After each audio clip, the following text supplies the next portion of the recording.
Hola chicos, chicas, ¿cómo estáis, cotillas? Un día más, bienvenidos a Cotilleos de la Corte. Hoy os traigo un personaje misterioso.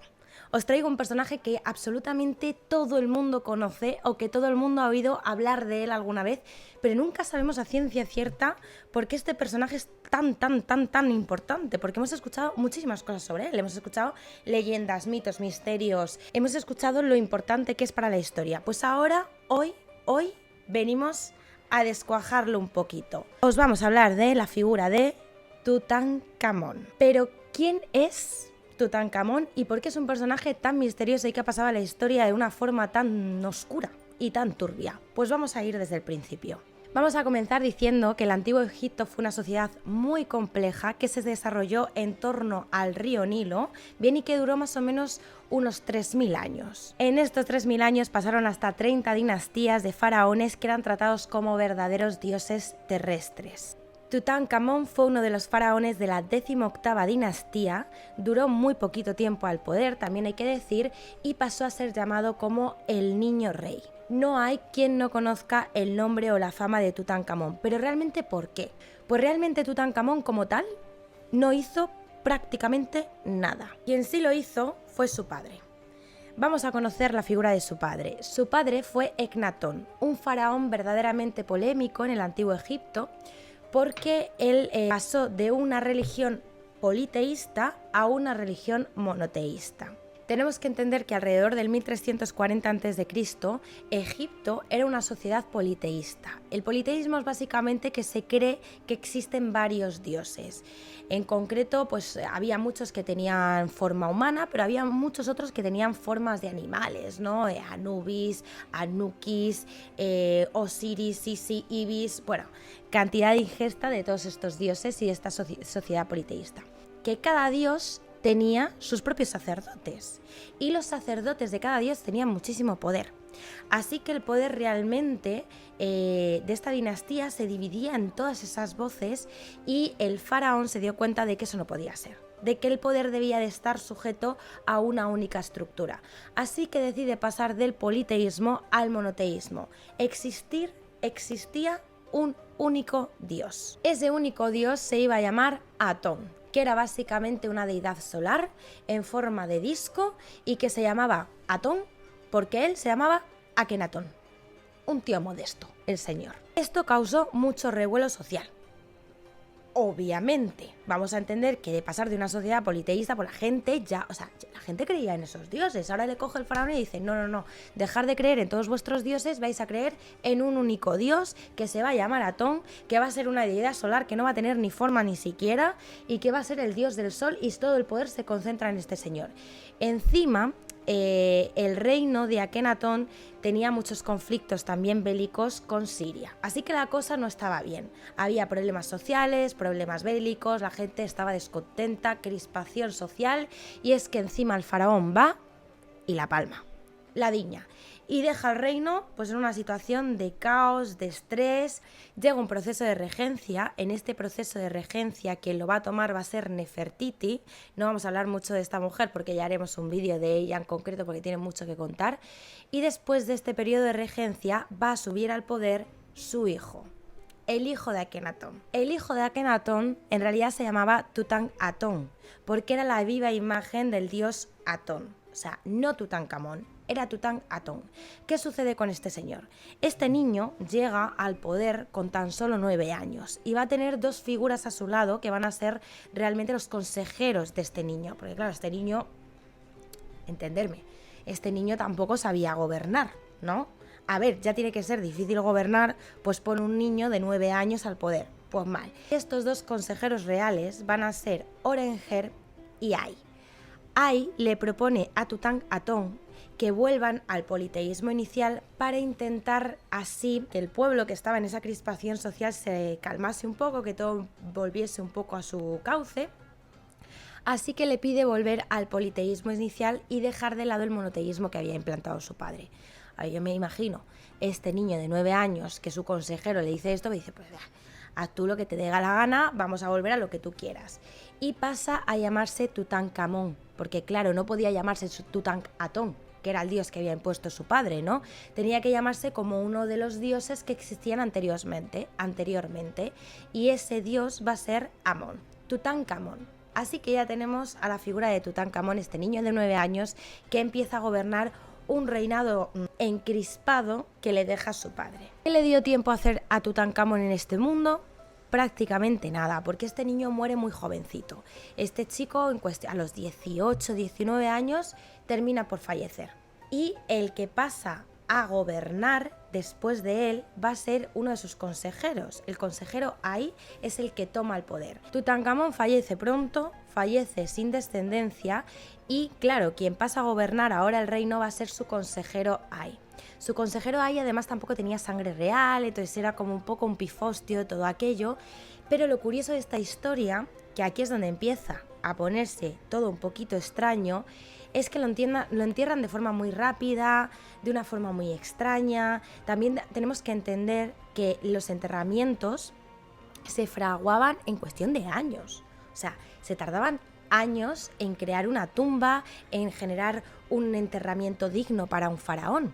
Y claro, este chico, que además muere de una forma así, muy prematura, pues tenían que sacarle, tenían que enterrarle rápido, tenían que meterle en algún sitio y enterrarle rápido. Así que se le construyó una tumba muy chiquitita y muy profunda en el Valle de los Reyes. Pero cuando digo muy profunda, es una tumba que estaba en Mordor. Dentro del Valle de los Reyes, la tumba estaba a tomar por saco. En un espacio muy pequeño, en una cosa así como muy oculta, entierran a este chico joven que había muerto de una forma así, pues que ahora entraremos a hablar de la muerte de Tutankamón, porque hay mucho misterio en torno a la muerte de Tutankamón. Y lo curioso también de esta historia es que el resto de faraones y de reyes que vienen después de Tutankamón le borran de la historia. O sea, no lo ponen en las listas de los reyes, no escriben sobre él. O sea, este señor es como si no existiese. Este niño deja de existir prácticamente, no se sabe muy bien por qué, hay varias teorías en torno al por qué, pero bueno, deja de hablarse de él, se le entierra en esa tumba chiquitita, ahí perdida, que al no constar el nombre de este niño faraón, en la lista de los reyes, al estar su tumba tan profunda y tan oculta, ha sido una de las pocas tumbas a lo largo de la historia de Egipto que no ha sido saqueada, que es que se encontró intacta, igual, con todo lo que tenía dentro, con todos sus ajuares, con la momia perfecta, se encontró tal cual. Y nos ha dejado uno de los grandes descubrimientos arqueológicos de la historia a día de hoy. Pero claro, ¿por qué si Tutankamón era un chico joven, ¿no?, muere tan rápido? ¿Y por qué se le entierra tan rápido? ¿Y por qué se le borra de la historia? Dieron lugar a que la sociedad se involucrase de forma directa en todo el misterio de la tumba y de quién era Tutankamón. ¿Por qué se sabe que este adolescente fue enterrado de una forma bastante abrupta? El proceso de momificación de una momia duraba en torno a unos 70 días, en el cual se le sacaban todos los órganos internos, se hacía una incisión en el costado lateral y por esa incisión se sacaban todos los órganos que posteriormente se embalsamaban por separado. El cuerpo se lavaba y se limpiaba con vino de palma y luego se introducía en natrón. El natrón es una sustancia que absorbía la grasa, que absorbía el líquido y hacía que se empezase a desarrollar la momificación. Esta sustancia dejaba en la parte superior del cuerpo una resina muy particular y después se la envolvía en telas de lino. Imaginaros cómo de meticuloso y perfecto era este proceso, que las momias, los cuerpos, podían llegar a estar momificados durante 3000 años. 3000 años. Al descubrir la momia de Tutankamón, se encuentra que la piel de este está como agrietada, por lo que le da a entender a los arqueólogos y a los historiadores que es posible que este proceso no se hiciese de forma muy rápida, muy abrupta, hasta el punto de que no se hiciese bien. Y los aceites que normalmente debían de secarse de forma natural no se secasen, no llegasen a secarse, que lo envolviesen sin terminar de hacer todo este proceso, por lo que el cuerpo no se momifica de forma perfecta. En la primera radiografía que se le realiza a la momia se encuentran con un cachito de hueso dentro del cráneo.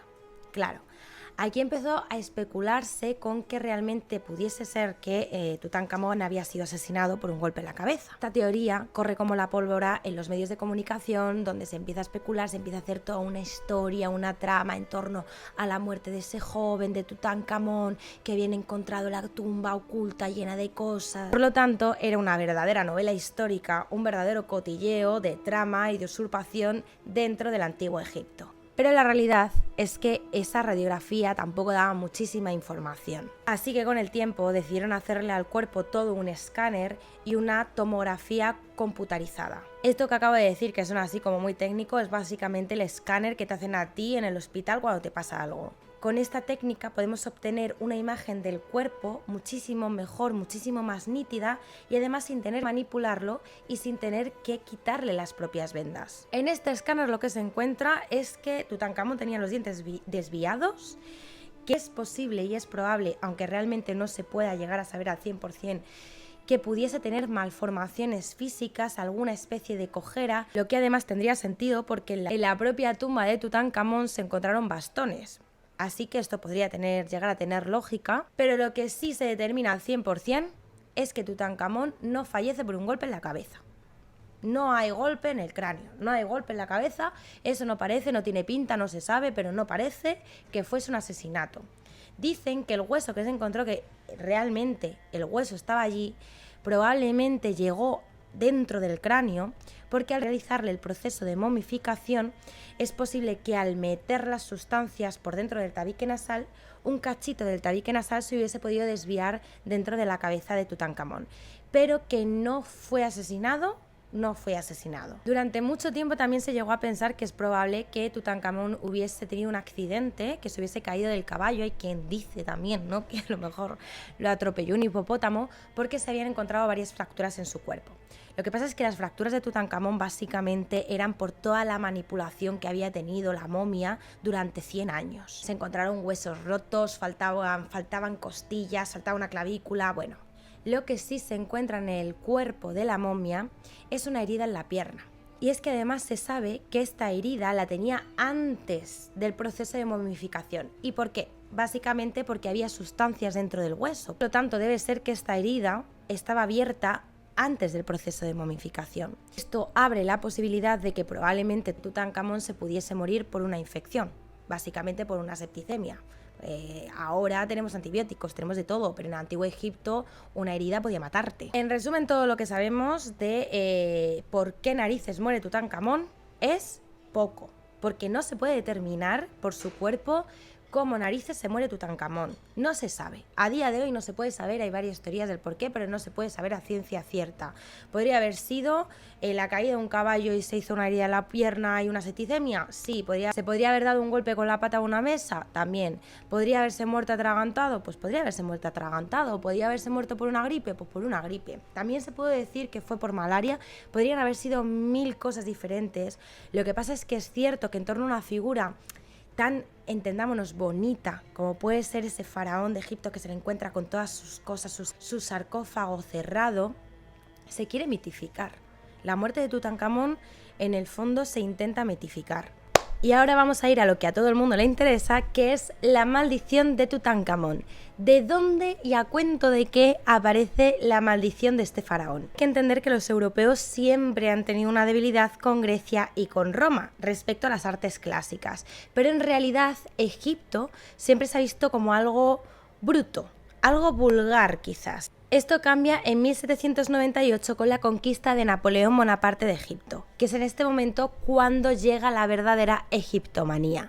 Absolutamente todo el mundo quería viajar a Egipto y todo el mundo necesitaba tener alguna antigüedad o algún objeto arqueológico de todas estas tumbas y de todos estos descubrimientos que se empezaban a hacer. Es que era tan vasto que se hacían incluso fiestas donde se compraban momias y delante de todo el mundo, después de una cena, se dedicaban a desenvolver las momias en directo. O sea, imaginaros hasta el punto en el que se llega por el amor y por la necesidad de conocer toda esa historia en torno a la mitología, a los dioses, a las pirámides. Existió un amor en torno a todos estos objetos arqueológicos y en torno a todas estas antigüedades, sino que empiezan a surgir también una serie de ideas oscuras, fantasmagóricas, leyendas, mitos en torno a todas las momias y sobre todo a todos los cuerpos de los faraones encontrados. Y tiempo más tarde vamos a conocer a Howard Carter. Howard Carter fue uno de estos investigadores arqueológicos, pero llevaba el tema de la arqueología desde un enfoque muchísimo más científico. También tenemos que entender que antes de ello los arqueólogos básicamente llegaban a un sitio, destruían las tumbas, destruían los yacimientos, simplemente querían recoger las joyas, los materiales de valor, pero existía realmente una conciencia por preservar y cuidar el yacimiento arqueológico en sí. Howard Carter fue un gran pintor y un gran artista. Se había enamorado de muy pequeño de los objetos que traían de Egipto porque uno de sus vecinos tenía una enorme colección, así que él cuando era pequeño se iba a pintar y a dibujar todos esos objetos antiguos. Su objetivo principal no era arramplar con todo, sino era estudiar todos estos objetos y toda esta cultura de una forma muchísimo más científica. Howard sabía que existía una tumba que debía de estar prácticamente intacta dentro del Valle de los Reyes. Recalcar que el Valle de los Reyes ya había sido descubierto, excavado, arramplado, o sea, era muy difícil encontrar algo nuevo dentro de aquel lugar, pero Howard sabía que existía una tumba que debía de estar intacta, porque él hizo toda una serie de investigaciones en torno a los reyes, en las listas de los reyes, y conocía la figura de Tutankamón. Él se dedicó a agrupar las tumbas ya encontradas y las momias encontradas. Entonces, haciendo una especie de croquis, se dio cuenta de que faltaba una mínimo, que debía de ser descubierta y que debía de estar totalmente cerrada porque no se había encontrado ni la tumba ni la momia de ese faraón. Sucede que para llevar a cabo un proceso arqueológico como ese se necesitaba mucho dinero que Carter no tenía. Así que se puso en contacto con otro señor, el conde Carnarvon. El conde Carnarvon era un señor que tenía muchísimo dinero y que además era conocido por ser una persona muy hecha pa'lante. Digamos, que le gustaba el juego, que le gustaba invertir, que le gustaba apostar su dinero en ciertas actividades. Así que bueno, allá que se va Howard a conocer a Carnarvon, y los dos la verdad es que desde el primer momento se llevaron muy bien. Él entendió que él tenía el conocimiento y que sin embargo la otra persona tenía el dinero, pero que juntos podían hacer un muy buen equipo para encontrar este magnífico descubrimiento. Empieza el proceso de excavación. Lo que sucede es que eso se empezó a alargar muchísimo y realmente no encontraban absolutamente nada, pero nada de nada. O sea, ya Carnarvon se estaba quedando sin dinero, la cosa no iba muy bien y en uno de estos momentos de estrés, Carnarvon ya le dice a Howard, oye mira, yo no tengo más pasta, yo he invertido aquí prácticamente toda mi fortuna, no estás encontrando absolutamente nada, yo lo siento, pero me voy a ir un poco de esta historia. Y Howard le dijo, mira, no, queda una cuadrícula en todo el Valle de los Reyes que está sin excavar, dame la oportunidad de buscar en esa cuadrícula que queda, a ver si por suerte encontramos en ese lugar, encontramos en ese punto lo que estoy buscando. Carnarvon, que era, como he dicho antes, un adicto a los juegos de azar, le pareció casi un reto, así que dice, bueno, yo te financio esta última cuadrícula, a ver si es verdad que aquí está la tumba de Tutankamón. En 1922 sucede el verdadero milagro. En una de las excavaciones que están haciendo, Howard se encuentra con unas escaleras que van a llevar a una puerta totalmente sellada, cerrada, dentro del Valle de los Reyes. Es que, imaginaros el entusiasmo de Carter. Imaginaros la sensación de este señor que había consagrado su vida entera a encontrar aquella tumba. Con la última oportunidad financiada que tenía, de repente encuentra una tumba, y no una tumba cualquiera, sino una tumba sellada, cerrada, que no había sido saqueada. Bueno, a todo esto decir que todos los trabajadores egipcios que trabajaban para esta excavación, ellos ya consideraban que abrir las tumbas era algo maldito. Dicen que la mañana que Carter entró dentro de la tumba, un halcón sobrevoló la zona de las excavaciones y que para los trabajadores egipcios eso fue un mal presagio, de que algo malo iba a suceder. Se hizo oficial, se hizo pública la noticia de que había sido encontrada la tumba totalmente sellada del faraón Tutankamón. Durante la apertura de la tumba, Carnarvon hizo una serie de comentarios que quizás fueron un poquito polémicos. Un señor un poquito estúpido, que era un señor un poquito pedante y una persona bastante altiva y prepotente. Aquí uno de los periodistas que iba con ellos llegó a comentar en una de sus publicaciones que tendría suerte este señor si sobrevivía 6 semanas más por lo estúpido que era. ¿Qué sucede? Que Carnarvon, 4 meses más tarde del descubrimiento, fallece. Inicia la leyenda oscura en torno a la tumba de Tutankamón. Carnarvon, en uno de los viajes de descanso que hizo con su hija, fue picado por un mosquito, con la mala suerte de que se cortó justo la picadura que el mosquito le hizo. Así que generó una infección. En primera instancia se le lleva al Cairo, porque allí es donde estaban los médicos pues, más afamados, quizás con mejor reputación, pero probablemente tuvo una septicemia y acaba por fallecer. Curioso de esta historia es que esa misma noche que Carnarvon fallece, en el Cairo hubo un problema lumínico y la ciudad entera se quedó sin luz. O sea, hubo un apagón de tal magnitud que toda la ciudad se queda a oscuras. Y aparte también comentan que en Londres su perra, la perra de este señor, se puso a aullar durante toda la noche y fallece también. ¿Casualidades? No lo creo. Si ya existía una historia fantasmagórica de leyendas, de mitos oscuros en torno a la tumba de Tutankamón, esto termina por explotar. Es que todos los periódicos hablaban precisamente del misterio, hablaban de la maldición, hablaban de los fantasmas, del asesinato, todo lo que te puedas imaginar estaba en los periódicos de la época hablando de la tumba de Tutankamón. Todas las muertes que empezaron a haber en torno a la tumba de Tutankamón se relacionaban directamente con la maldición. Pero es que claro, el problema es que no se queda aquí, porque Tutankamón reclama a la siguiente víctima. En mayo de 1923, George Jack Gould, un gran magnate de ferrocarriles, fallece también por una neumonía después de haber visitado la tumba. En julio de ese mismo año, Fahmy Bey, que era considerado pues, el playboy egipcio, fallece también a causa de que su mujer le pega unos cuantos tiros en el hotel en el que estaban alojados después de haber visto la tumba de Tutankamón. Arthur Mace, uno de los excavadores que estaba también durante el procedimiento en la tumba de Tutankamón, tiene como una especie de crisis extraña, se marcha de la excavación y en 1928 fallece también. Coño. Sir Archibald, que trabajó radiografiando a la momia de Tutankamón, fallece en extrañas circunstancias en 1924. Que se ha caído algo en la cocina. El egiptólogo George Benedict, bajando las escaleras a la tumba de Tutankamón, se resbala, se pega un golpe en la cabeza y fallece también en 1926. El secretario de Carnarvon muere también en 1929 en extrañas circunstancias. Dicen que quizás pudo ser un suicidio y su padre, que siempre dijo que esa muerte había sido por la maldición de la tumba de Tutankamón, 2 semanas más tarde se tira por una ventana.